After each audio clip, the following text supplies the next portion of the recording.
שלום וברכה מוריי ורבותיי, ראש חודש טוב ומבורך, והיום אנחנו מתקרבים יותר ליום הקשה והעצוב ביותר בשנה, יום תשעה באב.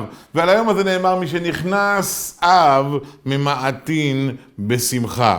ושימו לב טוב, אנחנו זוכרים שבית המקדש נחרב בגלל בן אדם לחברו, בגלל שלא התנהגנו יפה לשכנינו ולחברינו. היום הוא יום ההילולה של אהרון הכהן.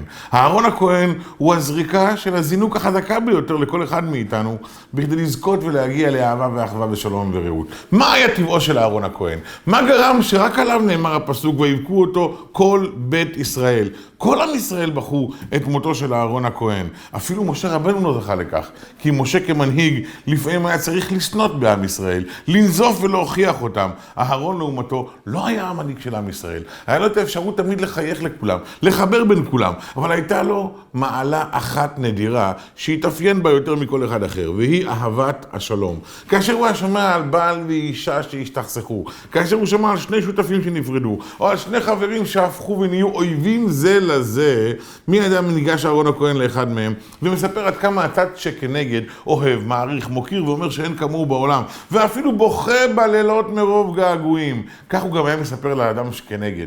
וכך כאשר הם היו נפגשים ברחוב, הם היו מתחבקים ומתנשקים ומתחילים את חייהם האהובים מחדש. אהרון היה משקר למען השלום. הראשון ששיקר למען השלום היה הקדוש ברוך הוא, כאשר שיקר לאברהם ואמר ששרה לא אמרה שבעלה זקן, אלא היא אמרה על עצמה ואני זקנתי. כי שקר למען השלום הוא האמת הגדולה ביותר. היום, מהיום והלך, כל אחד מאיתנו שקודם כל יאמר את האמת למען השלום.